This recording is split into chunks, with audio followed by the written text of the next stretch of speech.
Ladies and gentlemen, welcome back to another episode of Behind the Mic, where we go behind the mic of people that you don't really see that often. And we have a very special guest, the play-by-play sports broadcaster for Division II Frostburg State University at Jack Calhoun Sports on TikTok. It's Jack Calhoun. Jack, thank you so much for joining me, man. How you doing? I'm doing great. I appreciate you having me on the show. Yeah, I mean, let's just get right into it. For those who aren't too familiar with you, what's the backstory of Jack Calhoun? How did you get into broadcasting? So it's a true story. When I was in, I believe it was high school, I actually wanted to be an engineering student. And then when I started looking at college applications, I realized, oh, that's a lot of math. And math and I have had beef for going on My 20. family has a long history of math no good. Math, there's a reason calculators are very adamant. Exactly. When I was a kid, I'm sure you'll relate to this. The only math I liked was cool math games. I mean, that was about the only Oh, extent of math. don't even get me. That's a nostalgia trip down memory lane. Let me tell you. I made a lot of Absolutely. mean pizzas. Let me tell you. Yes, man. Run 2, one of the top 5 games ever, in my opinion. But Oh, browser games. Funny story. I'll let you continue after, but you brings up a good point.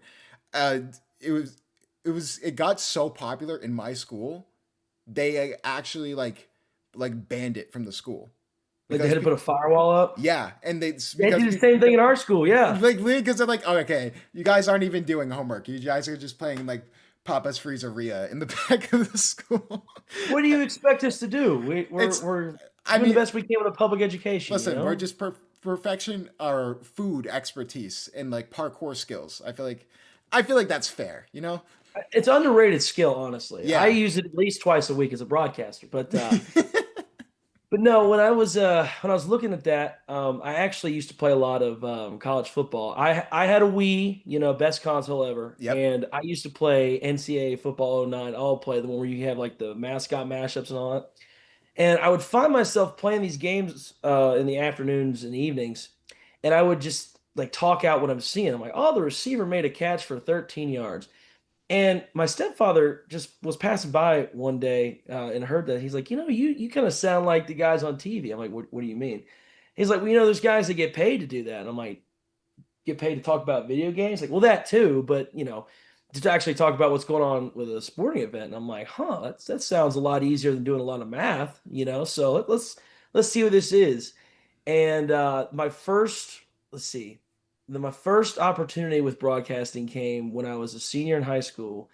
I got an internship to go work with a local radio show that was doing like a college football like preview show. Because I went to high school in South Carolina, and as you can imagine, football is huge in the South, especially Oh yeah. college football. And they let me show up and they asked me a couple of questions. They thought I was just there for the credit. And then we started talking shop and we're talking about old school football. Like I'm talking 80s and 90s SEC. And they're like, oh, this kid may know something. Do you want to get on the radio? I'm like, absolutely.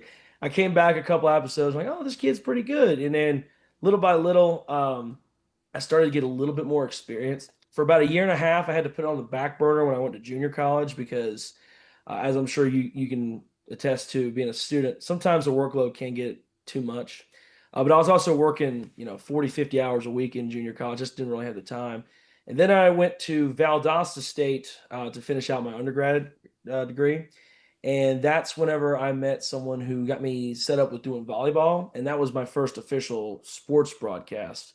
And I'm glad that Flow Sports has lost the footage. That is one of the worst broadcasts ever gone out there to the I masses. think every broadcaster says that. The first broadcast, I remember my first broadcast live because it's so funny you mentioned that because like that's how I got into it too. Like just Okay. commentating on video games and actually going over to esports. That's where I got like my first like official start in commentating. And then I did baseball. Oh, Night and day. night and day. And unfortunately, one of the best plays of me doing baseball commentating happened on that day when it was like 40-mile-per-hour winds at like 50 degrees. Like it was just wonderful. Golly, man. I've had moments like that. I can't remember when it was. I believe it was my senior year at Valdosta. Ironically, it was my birthday. I do remember this. I had to call a tournament. So we had 6 games in 2 days. And I remember being in the third game and I'm about to fall asleep because when I was in undergrad, I didn't live on campus. I used to drive an hour back and forth every day.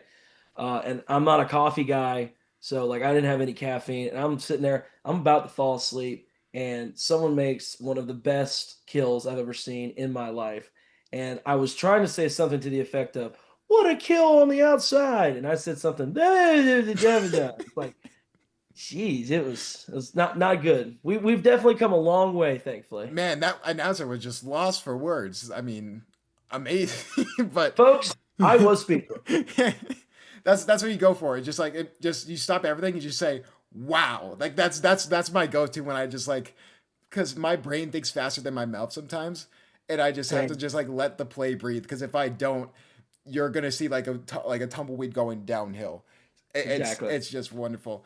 So we talked about you getting into you know broadcasting, getting into your backstory. I mean, we have to start off the in-depth analysis with From the Lane Center. I think, in my opinion, probably one of the most underrated series on TikTok that doesn't get enough recognition. For those who don't know, what is that series? And I mean, we're almost near the end. We're almost near the season finale. We're up for the series finale, actually, yes. But Oh, okay. so for those that don't know, and this is an exclusive, you're going to be the first person to know this publicly. From the Lane Center is actually technically a part of a school assignment I needed to graduate. So Oh, okay. for those that don't know, I'm getting my master's in sports management at Frostburg State alongside of calling these games. And part of my graduation requirement is I have to do an internship. Well, most people will go and work a summer internship or they'll go to their hometown and do an internship so they don't have to do stuff in person, especially considering we're all online. Can't really do that because, we have 2 to 3 games a week, if not more. So that being said, I went to my professor and I asked him, I was like, what if we did an athletics podcast? And he goes, I didn't know we didn't have an athletics podcast. I'm like, well, they tried for a while and it just things happened.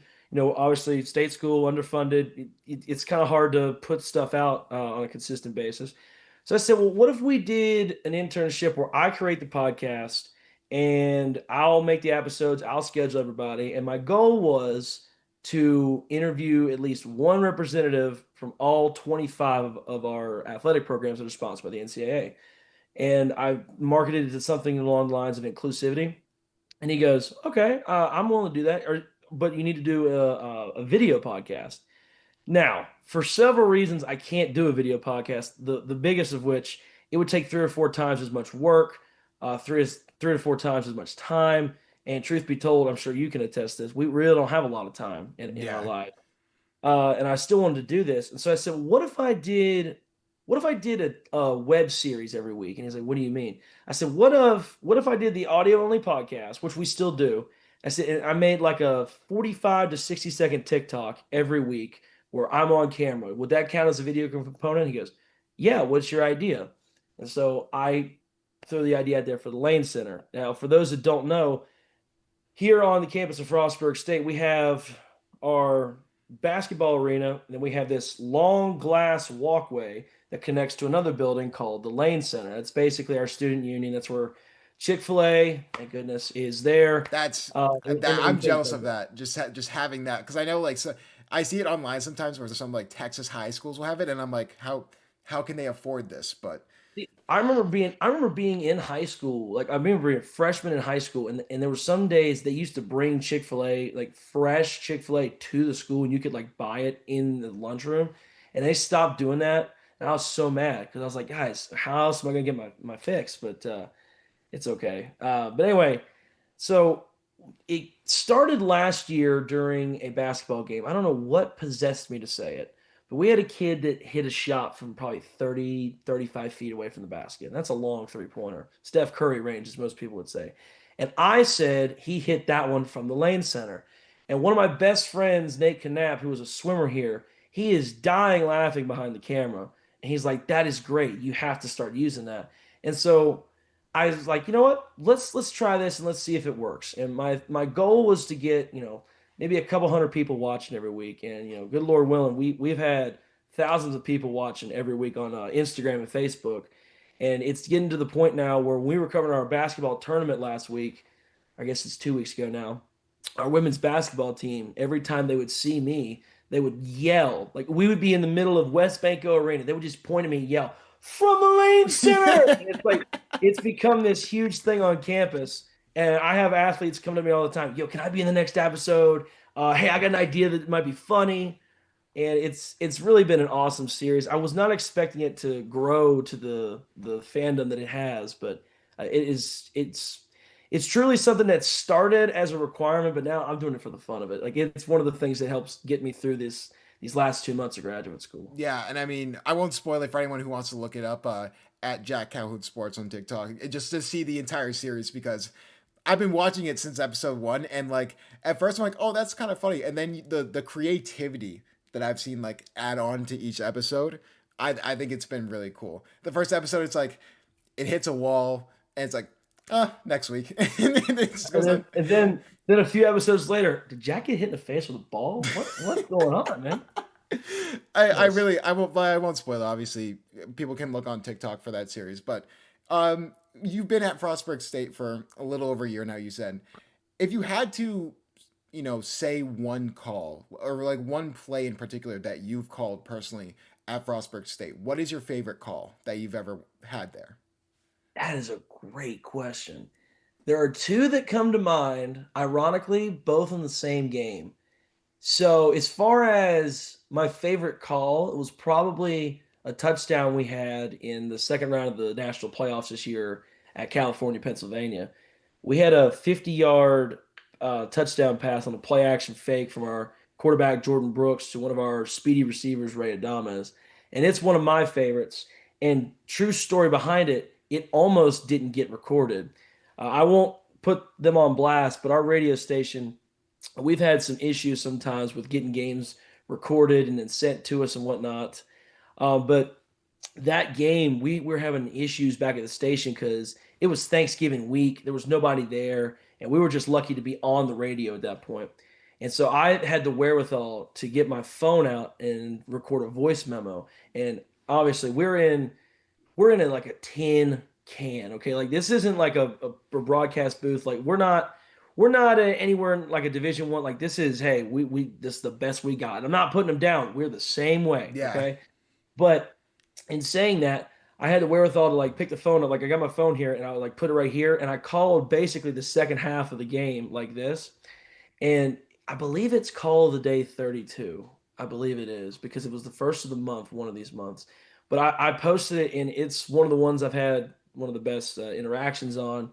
But as far as the most important one, I'd say it's probably the same game. We were down, we were no, we were up 23-21, probably a minute and a half to go. And we had a kid line up for a field goal for California. And we're going left to right. And if he makes it, we're probably not going back down and taking the lead with a field goal because we were having troubles hitting 20-yard field goals. And for those that don't know, that's basically the goal line. yeah, But basically like right in front, like right before the 5 yard line. So yes, and what was so awesome about this call was literally the play before. I forget exactly where they were, but let's say they're on the 30-yard line. There was a false start penalty about a half second before the ball gets snapped. So obviously you got to go back 5 yards. Well, when the kick is in the air, it was 2 yards short of getting over the crossbar. So if that false start play doesn't happen, they probably win. We probably don't go to Cutstown. Well, obviously we got smacked at Cutstown, but those would probably be my two favorites because my friends have made a meme out of that call because I said something along the lines of the sophomore from wherever lines up, the kick's on the way, and it is. And we couldn't tell because the officials for like 3 seconds after they wouldn't put up a sign, they wouldn't do anything. And we're sitting this direction. We can't see if it crossed or not because it's so far away. And I'm like, I wanted to yell, but I'm on the radio. I'm like, someone tell me something. I just got to know what to tell the people. And then I saw them finally do this, and I'm like, it is short. I just kept repeating it like 2 or 3 times. Oh my gosh! But that would probably be my two favorite calls since being a that's Frostburg. that's the worst fear as a broadcaster when you see a play happen, but you're not sure because it actually happened to me in hockey where like someone like scored a hat trick and it was like the first time I called a hat trick. But like they waited like at like exactly 5 seconds to put the hand out to say like it was a goal, and like I was like stumbling on my words like it's a goal and then a hat trick and stuff like that. That's And that was scored by number 26, there we go. But yeah, I mean overall you've had a lot of time, in broadcasting. You mentioned like over Frostburg State. It doesn't have to be a call, but what's your favorite moment in general that you've had?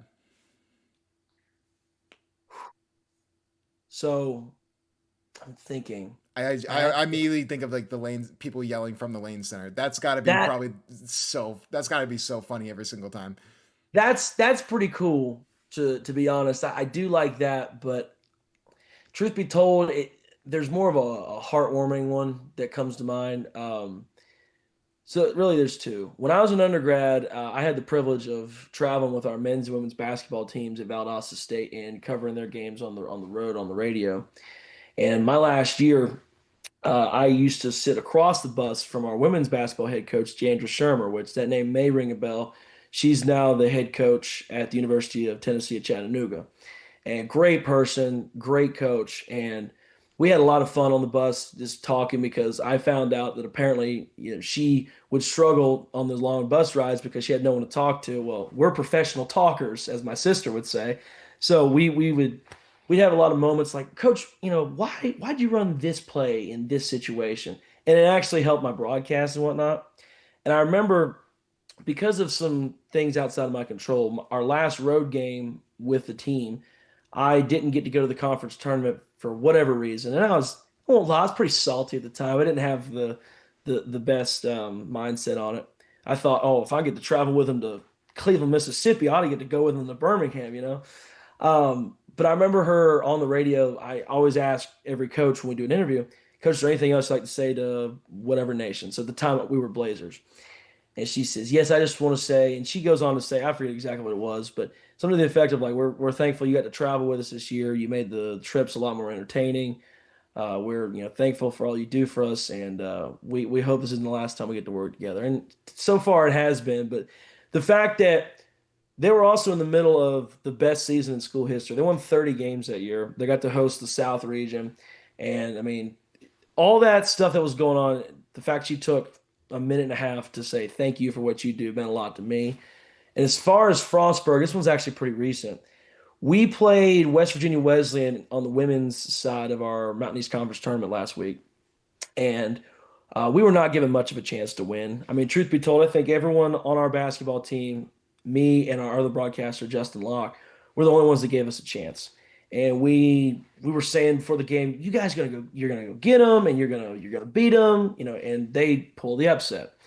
And they actually got a clip of this, and I can send it to you if you want to put it on. I'm not sure how you edit your videos, but on the West Virginia, I think it's WV Metro. They had some kind of cable provider for the tournament.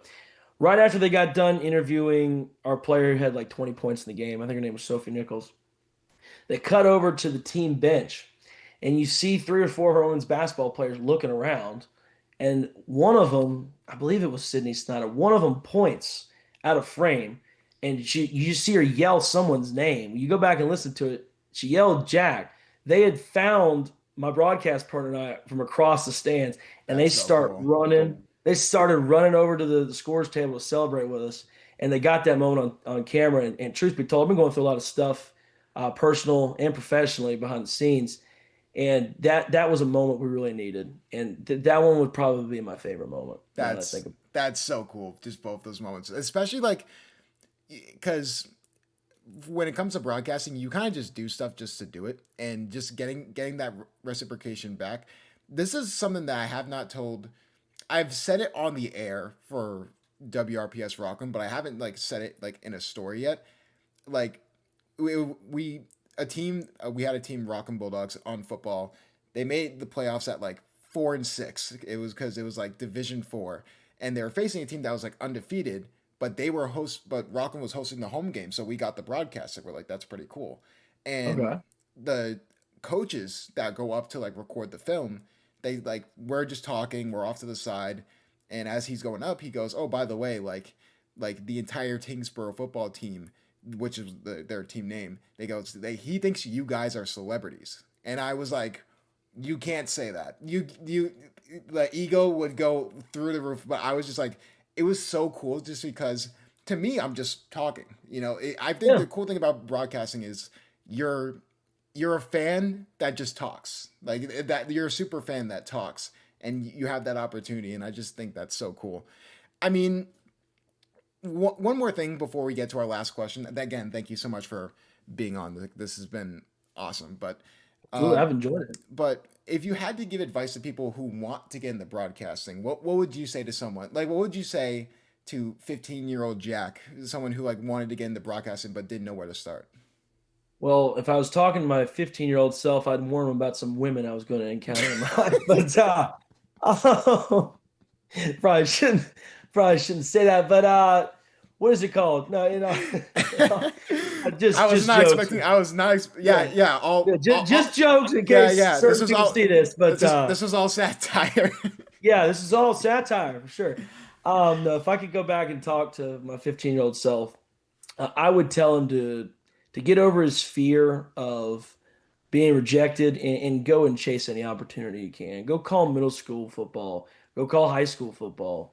I mean, my dad used to coach football at the high school that I originally went to, and looking back, I probably could have got on a broadcast or two, probably on the color commentary side, but still to have that experience so young would have helped out a lot as far as opening the door to other opportunities. Because I'll tell you straight up, when I was applying to jobs out of undergrad, one of the things that held me back was the fact that I'd only done one football game, and truth be told, I probably wasn't even supposed to be on that one. But uh, if I had had that experience in high school, then it could have helped. Like, I mean, we'll pick on the low hanging fruit. I mean, we all know who Carlo Jimenez is, the voice of the Clippers. Great job he's got. TikTok star in his own right too. But one thing, outside of the social media stuff and how he engages with the community and fans, one thing that stood out for him that's helped him get to such a high level at such a young age was the fact that when he was in high school, he was calling college football games. Now, granted, he also lived in the Los Angeles area, and there's a lot more schools to pick from than there are in, say, Western Maryland or upstate Massachusetts or whatever it is. But still, the fact that he was like, I'm going to go try and call a NAIA college football game or a junior college football game. The fact that he kept doing that looked really good when he applied to USC. And then when they're like, oh, well, this kid's already called a bunch of games, let's put him on the Pac 12 network. And then he takes advantage of his opportunities. Now he's a station manager, and now he's got hundreds of games of tape. He's got connections up the wazoo on the coast of California. Oh, and you also do TikTok? Oh, perfect. You should put in for the Jim Nance Award. And as we know, that's basically the Heisman Trophy of the college ranks of what we do. And once you win that, you pretty much get your pick.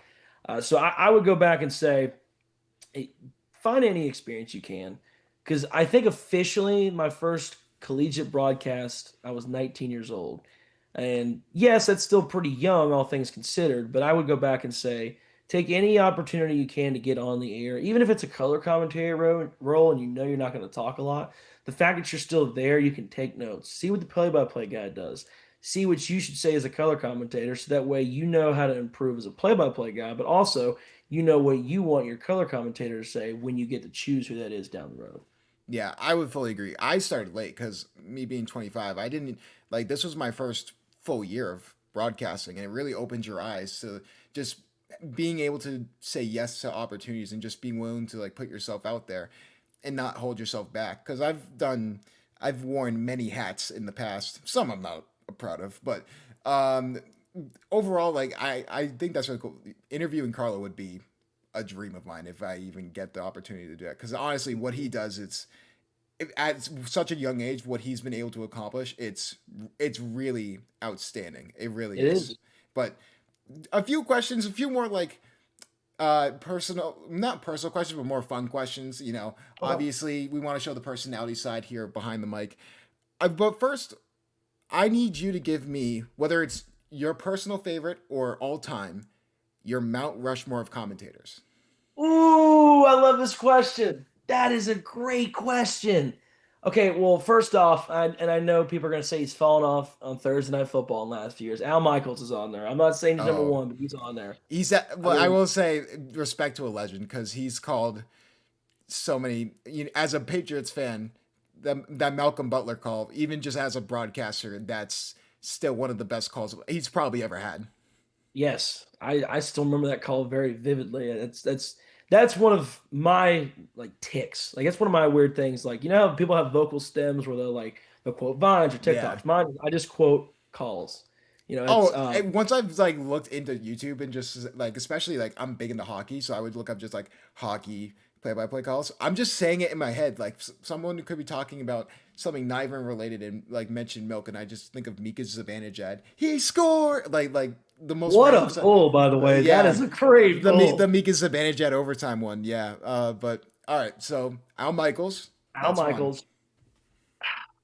I gotta go Kevin Harlan. I mean, Kevin Harlan, he rides the fine line of being professional and being goofy at the same time. Like I know this is terrible, but like I think you and I can both relate to this.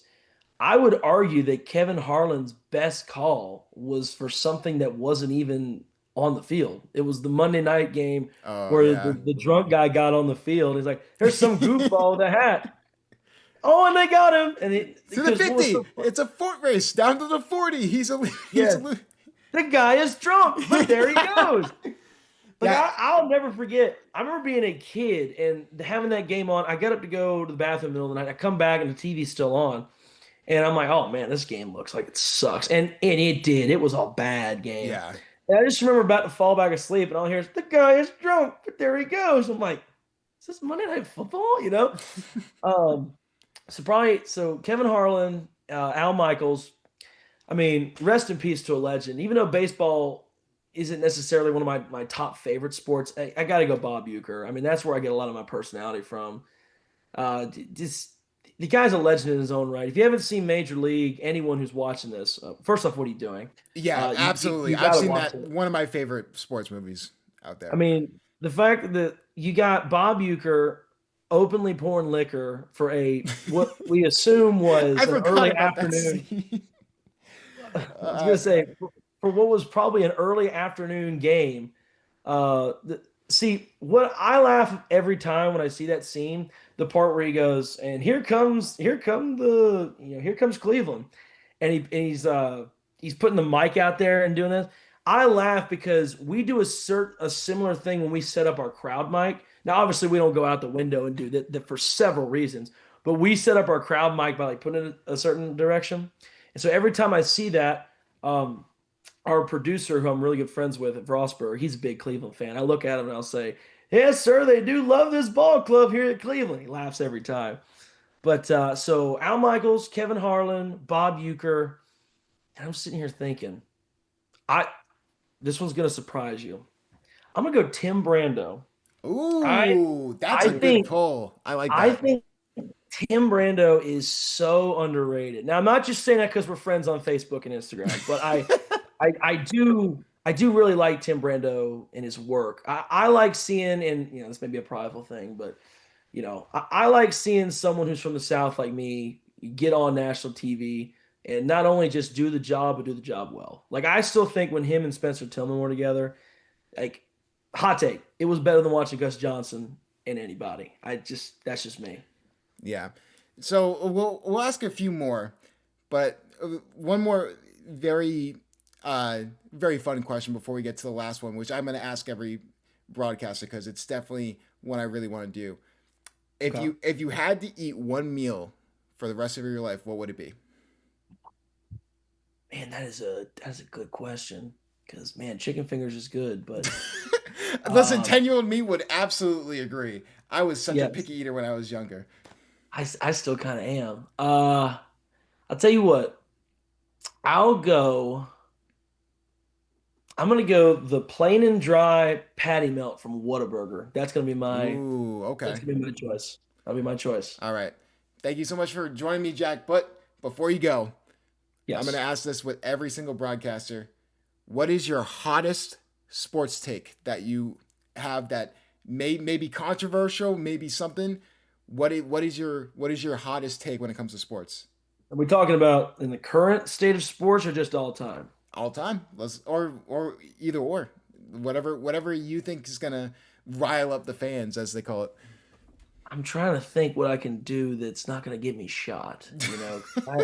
I have a few thoughts, but With Southern sports, that's gonna be a little harder than the rest, but exactly because I mean, obviously, as you saw, I took a little bit of a shot at some Southern sports last night. Man,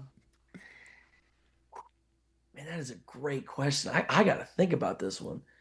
Um, I'm trying to think of the sports that I know well, and oh my gosh, I'm kind of drawing a blank right now. So I guess I could do a low hanging fruit one and say something like, I don't think LeBron James is the best player of all time. Ooh, okay. That's still a heavy debate even Well, now. So, I mean, I would still rather have Michael Jordan, but oh, you know what? I got one, oh, and I do mean this. If I was starting an NBA franchise and I got to uh-oh. pick one player to start with, of all the legends we have, call me crazy, I'm picking Kevin Durant to start it. Now, Really? now hold on. Okay. Okay. This is under the stipulation that there's no injuries, no trading or nothing. Like you get to pick one guy, he plays for you always. I would pick Kevin Durant and build around him. And I know that sounds crazy, especially considering the type of player I like. Kevin Durant's normally not. But gosh, man, even in his late 30s, that guy is so fun to watch, man. It's so crazy talking about the NBA real quick before we wrap it up. Like Jason Tatum's trying to get back and he's looking like really good. Coming off an Yeah, Achilles tear that was only like a year away. Kevin Durant had that and somehow got better as a player in Brooklyn and in Houston. And exactly. obviously the teammate issues, the whole Kevin Durant files came out. But I truly believe an all-time talent. So I really like it. That was a good one. Not many people are gonna have that, but that's gonna be really good. But that's all the time we got for today. Again, Jack, if you have anything coming up, any advertisement, now's the time. So we got a couple of more lane centers coming out, and I will say here in the coming weeks, watch out for I believe it's going to be episode 11. There's going to be some special guests. There's going to be some callbacks to some stuff I did when I was an undergrad, and there's going to be a lot of cool things coming together here in the next few weeks. And as far as that, pray for me. I'm trying to get through graduate school, and man, I'll Yeah. tell you what, fighting an uphill battle, man, but we're so close, you know. But the best weekend of the year is in a few days. The opening Yeah. round of March Madness. By the by, Man, I by, by can't. the time this gets posted, March Madness will probably be over. But that I'm a big fan of March Madness. I've already submitted like 5 brackets. Well, I'll tell It's you what. I'm gonna call the national champion right now. I'm gonna call it. And okay. if I get this right, I'm gonna be amazed. I'm gonna go. Michigan State wins it all. I'm calling it right now. I have a Michigan State friend. He's gonna really like that answer. If But I get if I get this right, I'm gonna laugh hysterically in a yeah, few weeks. from personal experience, I want to pick AJ DeBonta and BYU because Massachusetts native, Absolutely. born and bred in Boston. But my pick was gonna it's vanilla for people who are kind of iffy about it. I picked Duke. I think I Yeah, that's and pretty I- vanilla. and I still can't believe that I watched his father when I was 9 years old, and now I'm watching his son dominate the way he has in college. Like, I- I feel like I'm getting old. But anyways, that's gonna do it here for this episode of Beyond the Mic. Again, Jack, thank you so much for joining us at Jack Calhoun Sports on TikTok. Make sure you guys follow him as well. And yeah, thanks again for joining us. Appreciate you having me. And with that being said, we will see you guys next time for another episode of Behind the Mic.